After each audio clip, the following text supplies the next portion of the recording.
I was found dynamite caps when I lived over in Corey there on the farm. Everybody was gone, so I couldn't get them to blast off. So I went up this little stone quarry away from the house there. And threw stone, I still couldn't, so finally I took a hammer and hit it. And my hand was all like, I told my mother I got it caught in a bicycle wheel. She never did find out. Lucky I didn't lose my left hand. She was probably suspicious though. They didn't let animals in the house, but they were all over. And we kids were out in the barn. One time, my brother Mark, we always played hide and seek up in the haymow. We'd swing on it was more fun swinging on those ropes. Well, one time Mark ended up sliding down into the calves' pen, which was just full of wet manure, and you can imagine. And he came out, and my mother was so mad. Oh dear. But we had a lot of fun playing on the farm, and we were the only grandchildren for years and years, because I was 13 when the next one, when Elmira and Roger had their first. So every summer we would come, and we were the spoiled grandchildren of Elmer and Aletta, and down in their cellar, you'd have to open up one of those doors on the side of the house to go down the cellar, and it would be stocked with orange Fanta soda and root beer. Just cases and cases of it.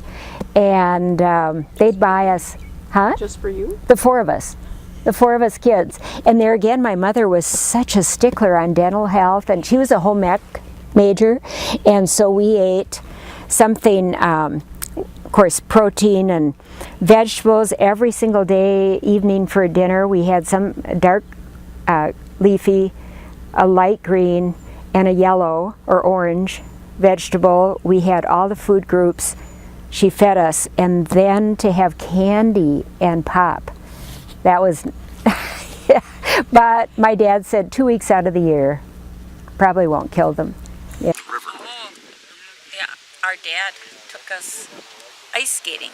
The Mattock River is right down behind the farm, and he checked the ice with an axe, and I know this river like the back of my hand. This ice is thick enough, come on. He drove out on the ice, and the front wheels broke through. There we were, and my mother was really scared because all three of us were in the back seat, all three of us girls, and we just opened the windows and got out, and it was just the front wheels. The back wheels was still on the first layer of ice, but then they had to go and they got a tractor to pull the car out. After we ice skated. Yeah, he wasn't worried. And then he had to bring a team of horses down to help the tractor because it was in pretty good. Yeah. But yeah, that was a very scary time. Oh, I enjoyed it, but I was too young to know. I was scared. My mother, I knew how scared my mother was, so that made me scared. Yeah, no. The horses that I remember were in the barn, and they were pretty vicious animals at the time that I was a young girl. And the story that Grandpa always told us was, don't go in the barn alone. Never go in the barn without me, because he could talk to the horses and calm them down. But I can remember hearing snorting sounds and noises, just, opening the barn door. So that's the only thing I remember about horses. I've seen pictures of when he had a horse that was a grand champ at the State Fair, Wisconsin State Fair in 1933, and he was very proud of his Belgium horses. And our dad had a matched team of horses for pulling, and I always remember Danny and Barney. Remember Danny and Barney? That we always heard about. So yeah. I was the city boy, and they treated me uniquely. Reggie particularly. He convinced me that there was no problem with these electric fences that run around properties keeping animals in. So I bought in on that, and at that time we were relieving ourselves.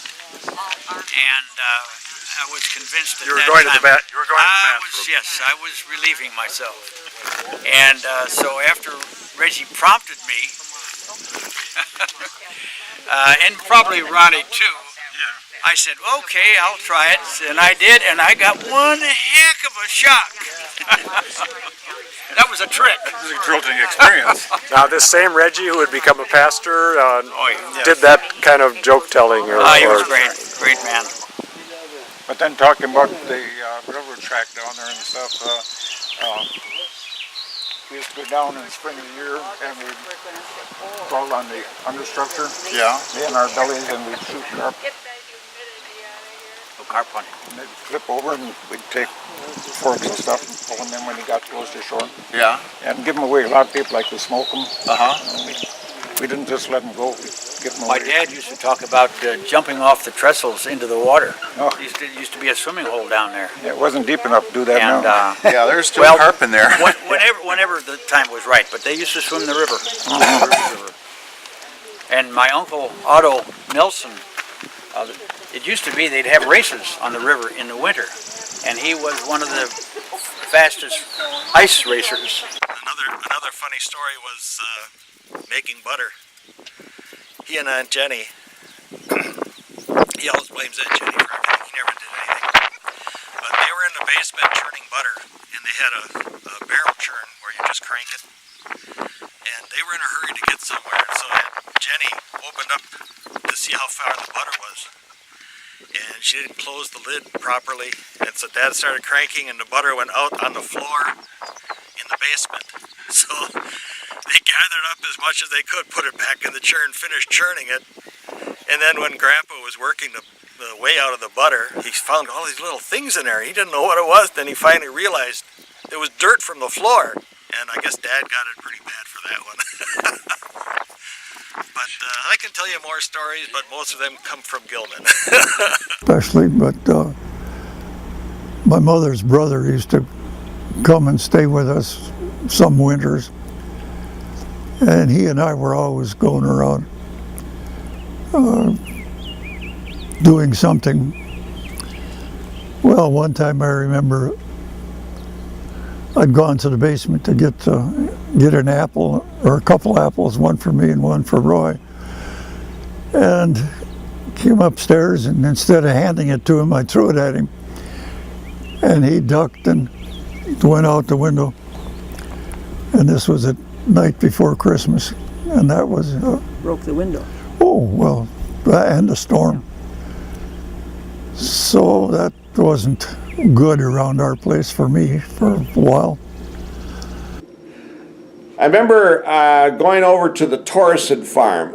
Ron Torrison, I think, was a year older than I was, and we would play together. And then Reggie Torrison was some years older. I got to know him better when he was a pastor here in the Twin Cities. But Ron and Reggie's father was Norman Torrison, and he loved to tease me. He loved to call Grandpa and Grandma Thompson's farm a frog farm.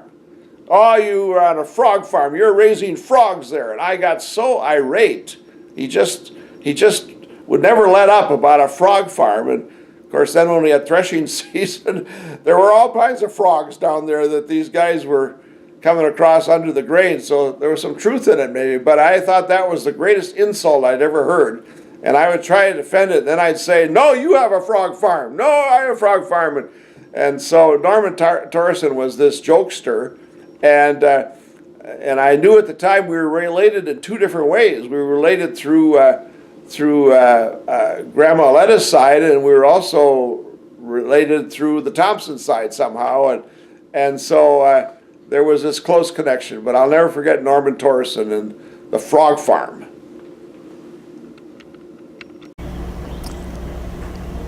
It was on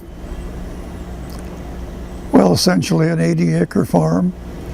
We were, I liked to hunt as a kid, and we lived, we had to walk across 40 acres to get to the timber, and the timber then was not only ours, but several neighbors.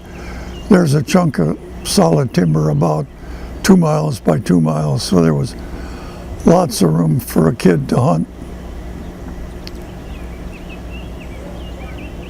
But my father was a mischievous lad, and he and his best friend, Mark Berge, they decided one day Grandpa was dynamiting some stumps, and so they decided they want to go fishing. So Dad borrowed a stick of dynamite and a blasting cap and a fuse, and it was a nice, warm, quiet summer day. They went out on the river over there and decided to light the fuse. Dad said they lit it, threw it in the water, they rode off a little ways, and he said it was just like you see on the movies with a depth charge going off. He said the water just boiled up in a big column, and a huge explosion, and being a nice quiet summer day, that was echoing back and forth across the river and everything, and they were so afraid. They never even bothered to see if there were any fish. They rode across the other side of the river and hid out for several hours. And then apparently nobody paid any attention to the explosion because Dad never heard anything about it. Thomas Thompson, well, it was Thomas Helly, bought the farm in the first place, and his son Thomas carried on, and his grandson, also another Thomas, was working next door, disking, plowing, something, and I was a little kid. Dad was out in the field too, and our farms backed up to each other. And Thomas always was pulling tricks on me. And so I went to the house and got a paper sack and tipped a fence post over that was laying on the ground. I knew there were mice under it. Picked up these baby mice and put them in the sack and took them down to Thomas, and he thought I had, like usual, had something to eat. And he reached in the sack and came out with a handful of mice. He didn't appreciate that too much. I remember in 1951, Grandma and Grandpa had their 40th wedding anniversary. And it was at the end of my stay there, because I'd been there, I think, probably a month, and then my parents and family came up for that anniversary. I was 10 years old, and I remember there were cars everywhere.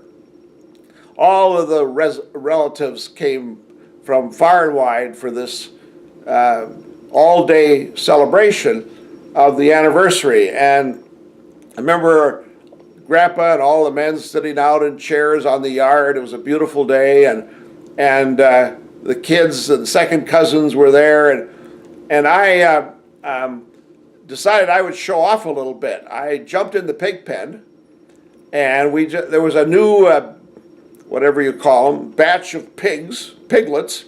So I went over and picked up one of them and brought it over to the fence to show some of my second cousins and show how cool I was. And just as I was standing there, someone said, "Here comes the mama pig." And I looked back, and she looked like she was serious. I dropped the pig and I dove over the fence just before she could take take something out of my hide. So I learned something. Do not mess with mama pigs. You worked at the pea canning factory? Worked in the pea canning factory when I was over with a thrashing crew until school started in the fall. How much an hour? 37.5 cents an hour. And I remember one check that I got at 37.5 cents an hour. One check that I got was $52 for a week at 37.5 cents an hour. That meant I worked over 100 hours that week. You didn't have time to spend it. No, that was great. Besides that, the guys that I worked on the cooker, and the other guy and I, when we'd get the last crate of peas out of the cooker and into the cooling tank, then we'd just have to wait around. So instead of waiting around, we were the only two left on the place. We'd just strip and go for a swim in the cooling tank. With the cans of peas? No, we didn't eat any peas I then. say you were in with the cans of peas. Yes. And sometimes you'd break a can open for your midnight snack Yep. and go home and sleep for a couple hours and be back on the job. Well, get home and go to sleep. Around anywhere from midnight till 2 o'clock, and be back at work at 8 in the morning. He's interrelated in Valders. It's just unbelievable. And it was only people like my dad who could just rattle everybody off. And so his favorite song and our favorite song was I Am My Own Grandpa. And this was an old RCA record, came out in the 30s. Frankie and Johnny label. And somehow the record, we kids used to lie in front of the old radio and Victrola that my grandparents had in their parlor on the farm, on the Thompson farm, Elmer Thompson farm, and listen to that song, I Am My Own Grandpa, and we memorized it as kids. But your dad had gotten his pipe. Well, That's what made him sick. Dad got his pipe when he'd gone out to the other room, and he took a few puffs of it, and he was only, I suppose, 6 or 7 years old that time. And he got good and sick, and guy went out to the kitchen, and they skimmed their milk then, so they had good heavy cream. Got him to eat this cream, and then vomited and cured his problem. But my biggest memory of coming on Sundays after Sunday school, we'd come over here, and my sister Mary hated the geese. She hated the geese, and Uncle, our grandpa and grandma, well, grandma I think was dead already then. That could be. But they always had geese, and Mary would get out of the car, and with her long legs, she would run to the house and scream and yell, and then come out with a broom, and then shoo at the geese. And my grandpa, my dad, my mom would say, if you just walked and ignored them, they'd ignore you. Oh, they're always picking on me. Look at my heels. Look at, I'm all bloody from those geese. And nobody else did they bother. So We were cleaning the barn, hauling manure out and throwing it in the pile. And I was just a little kid then. And there was a box of salt sitting there, and we'd had snow the night before. And salt's white and snow's white, and I thought they'd mix pretty well, and I mixed them up and made a snowball.